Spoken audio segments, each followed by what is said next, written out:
We used to fish blind. Now we see everything in real time. However, the question remains, is adding live sonar worth thousands of dollars? You tell me. Let's break it down. We upgraded to Mega Live 2 because we wanted to see what the fuss was all about. We have a pretty wicked setup already that is nicely networked together, so what could this possibly bring us that we don't already have? I mean, can this stuff really translate what's under our boat into a real-time video? Can it really turn arches and squiggles into fins and tails? He's on you.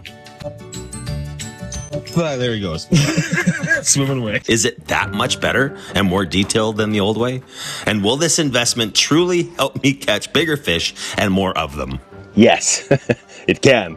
But firstly, this is not a discussion on which brand is better. And no matter which brand of forward-facing sonar you choose, you can still stand to gain so much from this video, and the accessories that we use to pull off this install will work for regardless of the brand that you're using. Lowrance, Garmin, Humminbird, whichever. I'm a Humminbird guy, always have been, but you know what? It's getting harder and harder to say that every single season, and I don't think I'm alone on this, especially after trying to add this Xplore 10 and this Mega Live 2 to this boat. It's been a challenge. It's not as easy as you may think, but I am going to show you exactly how we did it, some of the parts and accessories we used, and some of the pain points that I wish I knew before I busted out $2,500 for that screen and $2,000 for this transducer.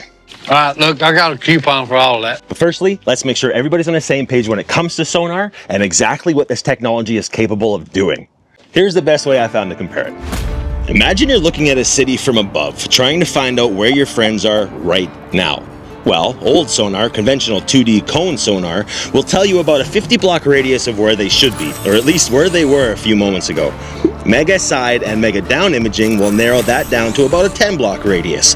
Mega Live 2 will show you exactly where your friends are, how big they are, the direction they're heading, and in real time.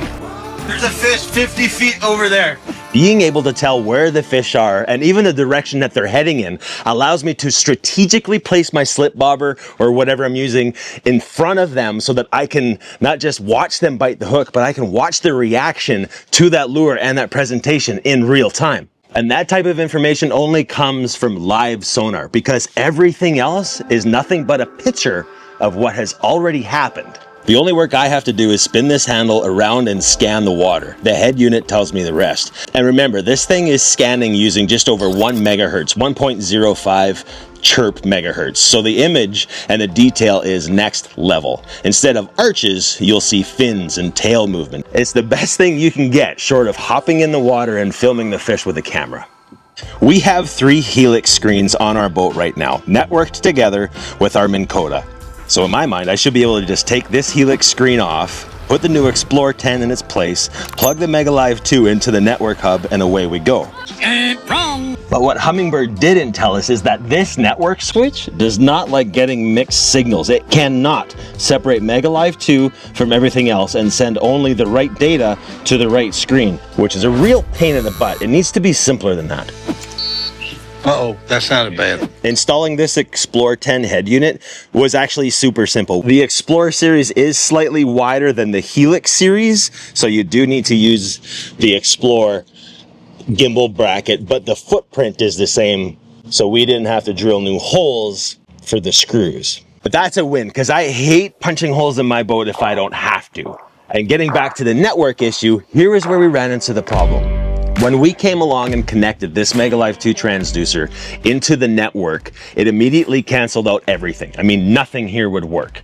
In the end, what we did was leave the rest of the network as it was and ran this Mega Live 2 direct to the Xplore, and we're gonna run it as 2 separate systems. This has turned into a nightmare. But it means the unit is not connected to the network. So these Helix screens will share waypoints, auto chart, that kind of stuff. But don't forget that the Xplore series does have its own built-in GPS and independent mapping. So I can still auto chart and navigate, but it won't talk to the rest of the boat. Hopefully this is all fixable down the road with another update, but in the meantime, our boat is now capable of running Mega Live 2 forward-facing sonar thanks to this setup. Plus, with the One Boat Network app, I can access and share all my data. Here are the parts and accessories we're going to use to complete this install.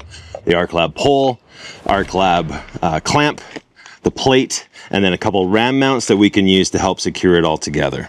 We linked up all these parts in the description below, so if you like the way the setup looks, you can get exactly the same look no matter what type or brand of sonar you're running. They also make interesting mount options like this, where we could have left the ice fishing setup as it was and mounted it to the rail, but we opted for the dash mount instead, as we felt it is a cleaner look and didn't want to risk losing my new toy over the edge of the boat. Thankfully, we already have this Traxtech track installed, so all we need to do now is remove my rod holder mount, take this plate, attach a couple ram accessories to it, put my pole on the water, and we're off to the races. Starting with this plate.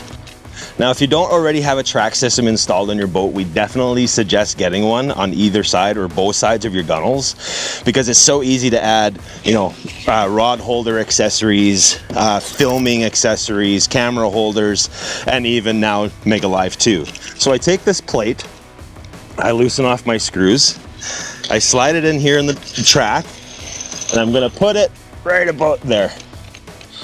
That's where I want it to be so that I can reach it nice and easy from my seat and from behind it as well. It tensions into place, tie it all down, and we know that that's not gonna go anywhere.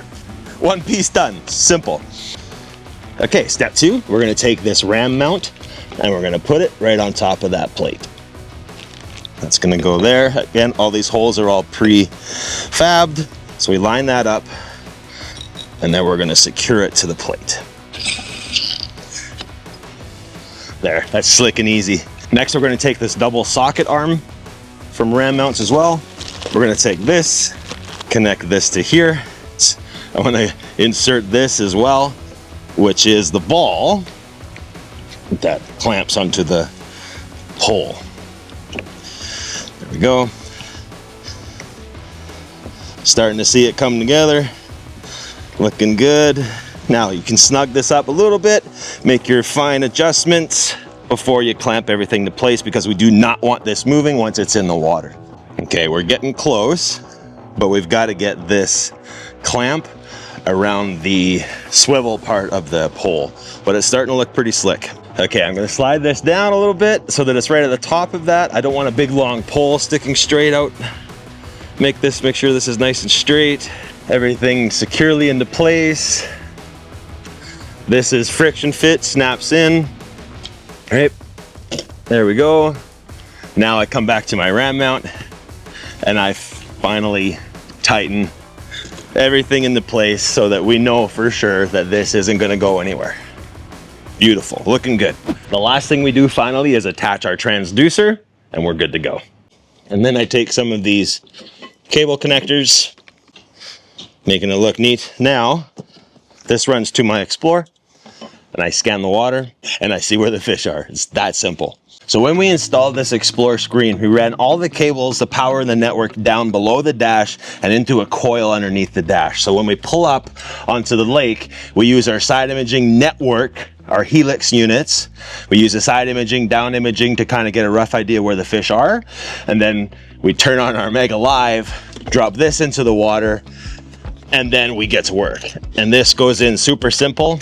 I did take the extension out of this rod just so we could show you for display purposes, but when we're on the water, we will have both pieces of the pole in place.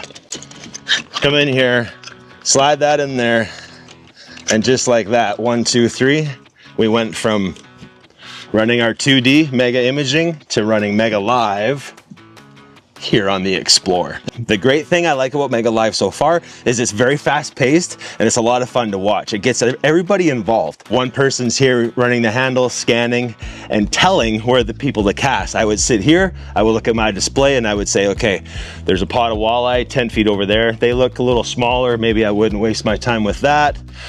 Oh, look over here, there's a big pot of big ones. Put your slip bobber right over there. Yeah, 15 feet over there, money. And if you're still not convinced that seeing this data is worth it, then maybe live imaging isn't for you. Stick with the conventional mega down, mega side imaging. You can get fantastic results and information with these type of systems, or you can bite the bullet and immediately start reaping the benefits. If you're going to be replacing a different screen or adding a new screen to your network like us, make sure you check the compatibility of your head unit. It may not be able to handle Mega Live 2 at all. In fact, chances are it probably won't. So you'll have to replace a head unit as well. I know, I feel your pain. So hopefully now you know a little bit more about forward-facing sonar or live sonar and how it can really truly change the game for you. It has definitely, honestly helped me catch bigger fish. It's helped me catch more fish, and it's made me more aware as an angler to know exactly what's happening underneath the water and how the fish are reacting and how they're behaving. That information is crucial. As an angler, especially as a semi-competitive angler, the more I know about how those fish are behaving, the better chance I have at being on that stage. You can still get remarkable amounts of information with these types of units, but that live imaging forward-facing sonar is just so much better. It is so much better. Plus, now we can rest in peace knowing that our boat has the best of the best technology available, at least until next year when they come out with God knows what, and we have to start this all over again. Click or tap the screen right here to see how we put our Mega Live 2 ice fishing setup together, or this video here where we take this technology and try to catch one of Canada's monsters. I kid you not. I'm Bryce from Bloodline Adventures. Stay safe out there, have fun, enjoy playing the game, and I'll see you in the next video.